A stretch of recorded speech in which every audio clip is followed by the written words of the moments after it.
Mesdames, Messieurs, chers téléspectateurs, vous êtes de plus en plus nombreux à nous faire confiance un peu partout dans le monde. Merci de votre fidélité et de votre confiance. Aujourd'hui, dans cette émission, nous allons nous intéresser à l'actualité du Sénégal, ce pays qui connaît une actualité préélectorale. Et l'autre invité, c'est le député maire de Mermoz-Sacré-Cœur, une commune de Dakar. Monsieur Barthélémy Dias est notre invité. Merci d'avoir accepté notre invitation. Merci pour l'invitation et l'opportunité. Tout le plaisir est pour nous. La Cour constitutionnelle du Sénégal a rendu publique récemment la liste des candidats homologués pour la présidentielle de février prochain. Comme on s'y attendait un peu, Khalifa Sall et Karim Wade ont été définitivement écartés. Que vous inspire ce verdict? Ce que ce Conseil s'est permis de faire, c'est de vouloir se substituer à une Cour qui a pour mission de juger. Le Conseil constitutionnel n'est pas habilité par la Constitution du Sénégal à juger qui que ce soit.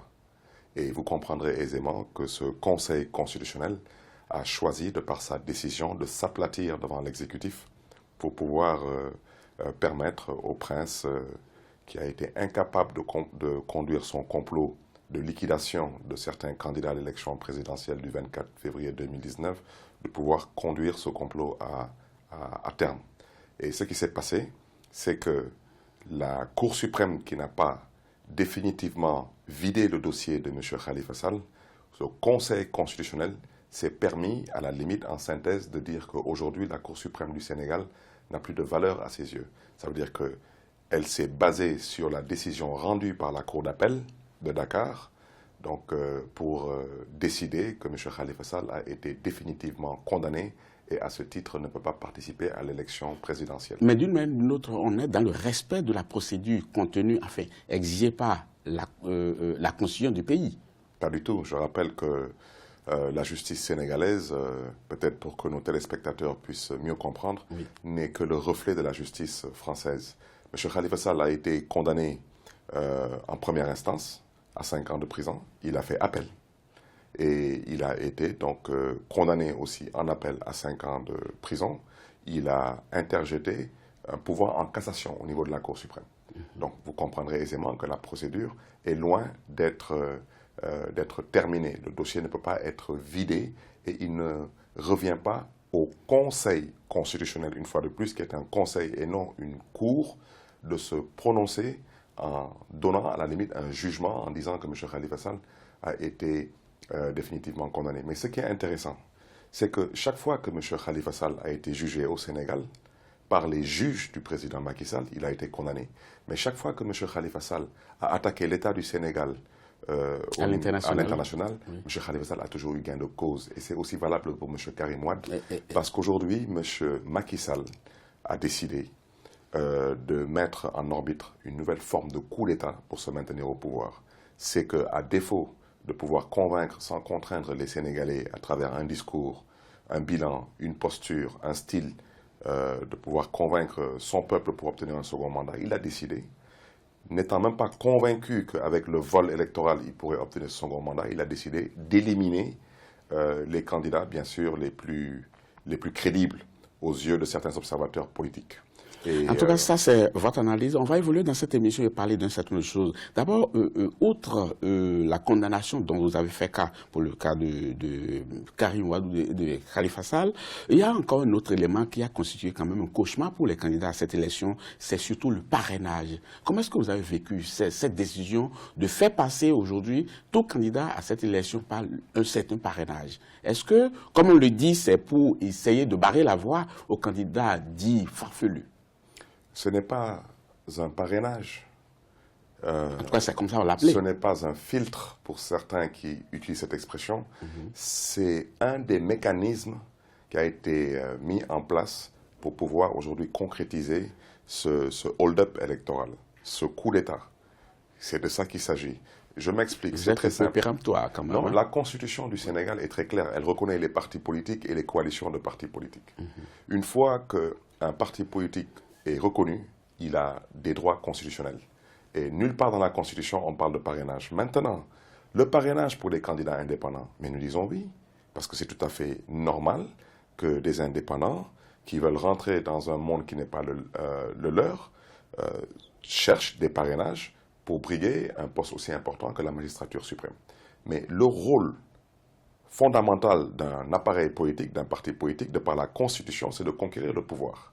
Alors, pourquoi vous voulez demander des parrains à des formations politiques qui ont des députés, qui ont des maires, qui ont des centaines de conseillers municipaux et départementaux? C'est anticonstitutionnel. Oui, mais ce que je n'arrive pas à comprendre, qu'est-ce que vous voulez dire concrètement? Que le fait qu'on exige un parrainage, on devrait le faire pour des candidats qui n'ont pas de députés, pour des partis politiques qui n'ont pas de députés au Parlement, c'est ça? Non, c'est qu'aujourd'hui, M. Macky Sall veut qu'on lui serve le pouvoir sur un plateau d'argent, je m'explique. Il y a 27 candidats qui ont déposé leur caution à la Caisse de dépôt et de consignation et qui ont aussi déposé leurs 66 000 parrains chaque.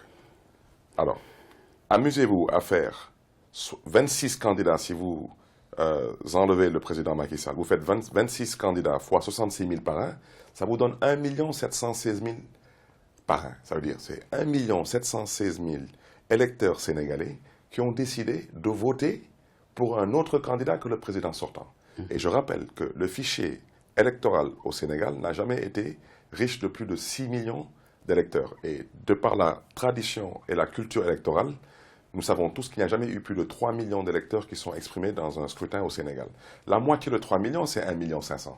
Donc, qu'est-ce que le parrainage a démontré? Il a démontré que, arithmétiquement parlant, si ces 66 000 parrains qui ont été déposés par chacun de ces 26 candidats sont validés, mais arithmétiquement parlant, il y a un second tour. Et le président sortant n'a pas besoin qu'on lui fasse un dessin pour qu'il connaisse la suite d'un second tour. Alors, ce qui est grave et scandaleux, vulgaire et grossier en même temps aujourd'hui, c'est que le président Macky Sall cherche à passer au premier tour dans une élection au Sénégal. Ça, c'est ce que vous êtes en train de dire. Mais parlons encore de ce parrainage. Est-ce que c'est le principe du parrainage que vous condamnez? Non, le parrainage, il est fait sur quelle base? Parce que quand on parraine un tant soit peu, vous imaginez qu'à part le président Macky Sall, il n'y a aucun candidat à l'élection présidentielle au Sénégal aujourd'hui qui dispose par devers lui du fichier électoral. Alors, vous déposez vos parrains, c'est-à-dire vous avez parrainé, vous avez participé à une campagne de parrainage, vos parrains vous ont donné des pièces, donc carte d'électeur et carte d'identité, que eux n'ont pas fabriquées, que l'État du Sénégal a fabriqué et leur a remis. Et ces gens, l'État du Sénégal décide par la voix de son conseil constitutionnel que ces gens ne figurent pas dans le fichier. Vous n'avez, vous, en tant que candidat, aucune possibilité de vérifier si ces gens sont dans le fichier ou pas. Je terminerai par vous donner cette information. M. Pape Diop, ancien président du Sénat, ancien président de l'Assemblée nationale du Sénégal, ancien maire de Dakar, cet homme a tout de même 5 députés à l'Assemblée nationale du Sénégal. Cet homme a aujourd'hui plus d'une dizaine de maires sur tout le territoire national. Il a plus de 500 conseillers municipaux. Et vous venez lui dire qu'il n'a pas 66 000 parrains à déposer. Vous pensez que ça fait sérieux? Et au même moment, permettez-moi s'il vous plaît, au même moment, je ne citerai pas de nom, un ancien membre du PDS qui a décidé d'être candidat à l'élection présidentielle, et sa candidature a été validée, on veut nous faire croire que lui, il a pu réussir à mobiliser 66 000 parrains et que ces 66 000 parrains sont valables. Et ce monsieur, il n'y a même pas 3 mois, il n'était pas dans la course à l'élection présidentielle. Nous sommes dans un schéma dans lequel, aujourd'hui, le président Macky Sall a décidé de partir à l'élection présidentielle à la carte. Je rappelle que l'élection présidentielle au Sénégal, ce n'est pas un menu qu'on distribue aux uns et aux autres de choisir l'entrée, le plat de résistance ou le dessert. C'est quelque chose de sérieux. Oui, mais la Constitution du Sénégal devrait être respectée par tous les acteurs. Oui, mais si je comprends très bien, ce n'est pas le principe du parrainage qui vous dérange vraiment, mais c'est l'appréciation qui a été faite après. Ce qui me dérange, et ce qui dérange tous les Sénégalais, et ce qui dérange tous les observateurs de la scène politique sénégalaise, c'est que la triste réalité, les initiateurs de ce parrainage n'y ont jamais cru. Il n'a jamais été question d'un parrainage. Ce parrainage n'a jamais fait l'objet d'une discussion, ni inclusive, ni participative. Il n'y a jamais eu de débat entre les acteurs politiques autour de cette problématique du parrainage. Donc la vérité, c'est quoi? C'est que ce parrainage, il a été initié dans un seul et unique but.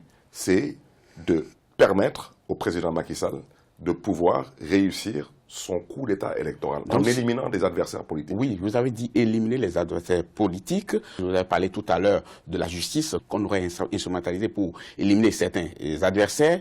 Vous avez parlé du parrainage aussi. Vous avez quand même fait une sortie médiatique par rapport à toute cette actualité-là. Vous avez été quand même plus menaçant vis-à-vis du Conseil constitutionnel. Vous avez dit, nous ferons, je cite, nous ferons tout pour montrer aux Sénégalais le vrai visage du président du Conseil constitutionnel, Pape Oumar Sako. pour que, si demain le Sénégal entre dans le chaos, les gens sachent qui est le seul responsable. Fin de citation. Est-ce que c'était de vraies menaces ou bien c'était une pression sur une institution? Il n'y aura pas d'élection présidentielle au Sénégal. Ah. Il n'y en aura pas. Ça, c'est un scoop que vous nous donnez. Mais il n'y en aura pas. Expliquez-nous alors comment il y en aura. Parce qu'on n'acceptera pas d'être né dans un pays, d'avoir grandi dans un pays, d'habiter dans un pays dans lequel on nous refuse le droit d'être des citoyens. On n'acceptera pas que ces gens qui pensent avoir le monopole de la bêtise pensent qu'en s'appuyant sur, et j'ai bien dit que ce ne sont pas des magistrats, j'ai dit que ce sont des maquistrats. Le président Macky a des magistrats à sa disposition et non des magistrats qui ont décidé de faire le sale boulot. Et vous allez me permettre d'insister là-dessus. J'ai eu à faire 6 mois de prison récemment au prétexte que j'aurais injurié des magistrats, ce qui n'a jamais été le cas. Parce que moi-même, je suis un magistrat. Je suis le premier magistrat de la commune de Mermoz-Sacré-Cœur. C'est que je suis un magistrat de l'ordre administratif. Eux, ce sont des magistrats de l'ordre judiciaire. Mais vous pensez aujourd'hui qu'il y a un Sénégalais qui croit que les juges du Conseil constitutionnel, les 7 sages du Conseil constitutionnel ont dit de droit? Ils n'ont pas dit de droit. Ce qu'ils ont dit en synthèse, c'est que la Cour suprême du Sénégal n'a plus sa raison d'être. Maintenant, pour chaque citoyen sénégalais, quand on est jugé en première instance, après la Cour d'appel, c'est terminé. C'est plus la peine d'aller en cassation.